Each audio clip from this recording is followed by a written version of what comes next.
Thank you, thank you. Welcome to episode 3 of Two Beans in a Pod. Today we have a wonderful new author that will be coming to speak with me.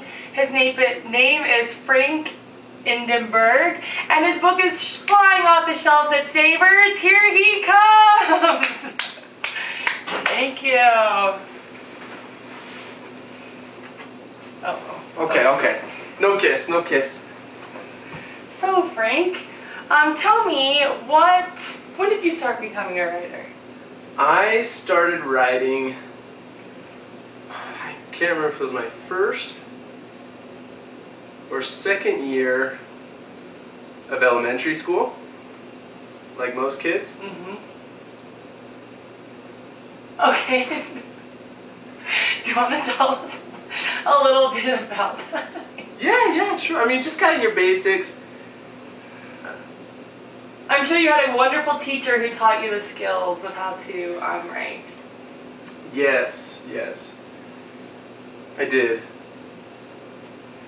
So the reason you're here is for us to talk back and forth. Are you going to share some of your experiences? Yeah, I'd love to. Okay. So, what was the first book that you published? What was it called? Well, okay.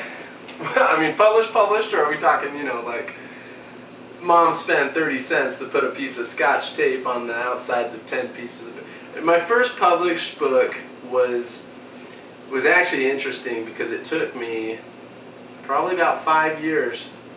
Yep, 5 years. And it was actually an inside look at parrots in America. Now parrots, I don't know if you know, but they don't normally come to America. And I thought with all the problems we have in America related to animigation, which is immigration of animals, I thought that it would be interesting to take a closer look. So I did, and I wrote about it. Spent a lot of time all over the world. I visited, PetSmarts. Mm-hmm. Okay. PetSmarts, all over the country, and even in some other countries. Spent a lot of time in Central America for unrelated reasons. Sorry, what was your question? What was the first book you published? Oh, yeah. Parrots in America. So yeah. okay. So you traveled all over the country, but the book was just Parrots in America? Yes, Parrots in America. So what were you doing when you were traveling all over the world? Well, I was actually getting ready for my next book, but, Oh, okay. And what is that one? Dogs all over the world? I don't get it. Because you wrote about parrots in America. I'm sorry, Sorry, can you speak up? I just hear air coming out. Sorry. Can't do this. Okay. Okay, thank you for sharing that. Do you have your own pet parrot? No, wait. Why? I built a wall around my house. I don't want any parrots coming in. Oh, okay. So do you have a hard time talking with people around you? If you built a wall around your house? Yeah, I don't get out much. Just to travel, go to the grocery store, come to events like these, meet with people, exercise, go to events with friends, maybe go see a movie, go for a drive, go for a walk. Okay. But other than that, nothing else. Maybe the occasional, neighborhood party, or my lawn is actually outside of the wall, so I go out and mow my lawn sometimes. So it sounds like you spend a lot of time by yourself.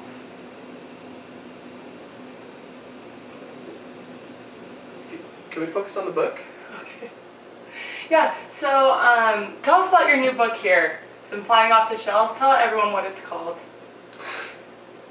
Well, for those that can't read the title already, it's right there. That's okay, Barbara. Anyway, so my latest book. You guys ready? You guys ready? Now for those that are buying the book, you already know the title. But for the rest of the world who has been dragging their feet, the rest of the world, its feet on this one, you're going to be blown away. Barbara, tell them the title. I think you should share the title. You wrote it. Okay. Okay. Bengals in Berlin. See, I'm an animal lover, and I also like Berlin. So I wrote a book about the two. Did you spend some time there? Where? In Berlin. Oh, in Berlin. Yes. With some Bengals. No, there aren't any Bengals in Berlin. So why did you choose to write about Bengals in Berlin then? Well, that's just the title of the book. Oh, okay. So it's kind of a unique format. Every odd chapter is about Berlin, and every even chapter is about Bengals. Does that make sense? Yes. I like it because it gives the reader the opportunity to create and live an alter ego. Two egos, two completely different personalities and lifestyles from one chapter to the next. I think deep down inside we all have a little bit of the Berlin side and we all have a little bit of the Bengal side, and you'll learn more about what I mean when I say that when you read my book. But the idea is being able to bounce back and forth, making the most of life. I heard that chapter 1 has a really good part in it, and I want you to read to everyone. I hope not just chapter 1, right? Anyways, yeah, I'd love to. Oh yeah, no, this is great. Who told you this was a good? Who told you to read this part? Oh, just my friend, my neighbor friend. Your neighbor friend. I take it she doesn't have a wall, right?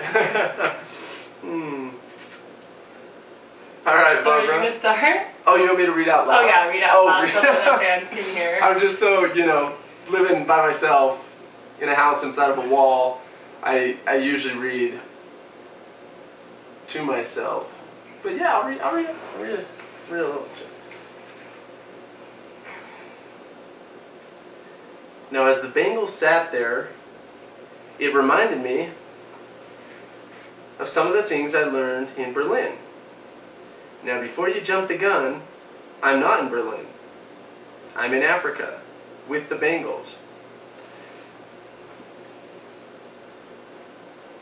Great, chills are up my arms and down my spine. Let's give him a round of applause.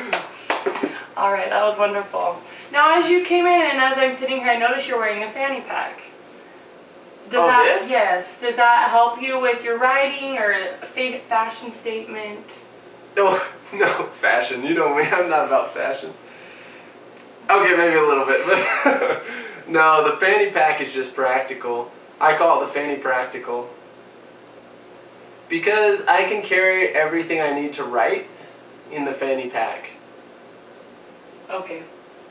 So like a pen and paper is all in there? No, a smartphone. Oh, you do all your writing on the smartphone. Yes. So what's your WOM? How many words can you type in a minute? Well, that's a funny question because if I'm just typing anywhere from 20 to 140 words a minute, but I actually like the voice,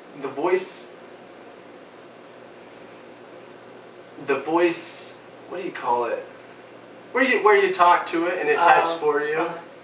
Yeah, that's actually what I prefer, in which case there's no limit. Have you found that there's mistakes? There are not very many mistakes, no. You'd be surprised. See, me and my device, we've connected. It knows my voice, and it's pretty spot on. Yeah. So do you have any upcoming books to tell us about, things we have to look forward to? Yeah. Would you like to share with us? Oh. No. No. Well, you know me. I'm a surprise author. Wait till the last minute. short little press release, throw it on the shelves, flies off the shelves. Next thing I know, I'm writing about crawdads in the Himalayas. It's just my life. Do you think you'll ever write about something non-related to animals? Something unrelated to animals? Well, yeah, One question. No. My last book wasn't about animals. This one? Bengals in Berlin? Oh, I thought every even chapter was about Bengals. Yeah, the Bengals football team. Oh, you. You were thinking of it. Yeah. Guess that I need to read that book. Yeah, I thought it was obvious when I read that excerpt, but whatever. Anyway, no, it's fine. Yeah, I will probably keep using a variety of different subjects for my books. Okay, good to know. Yeah. Well, it seems like you're a sensation. Thank you so much for coming to our show. Hey, yeah. We called like 5 people and they were already booked, but thank you so much for making the appearance. We really appreciate it. 5 people, huh?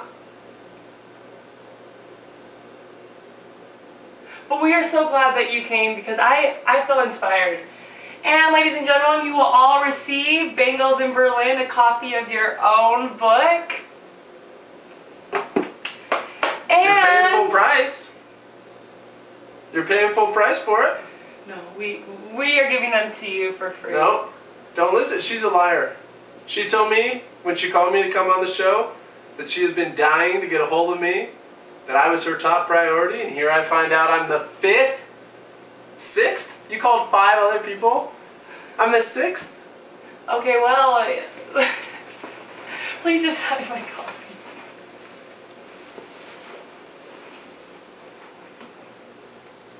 God.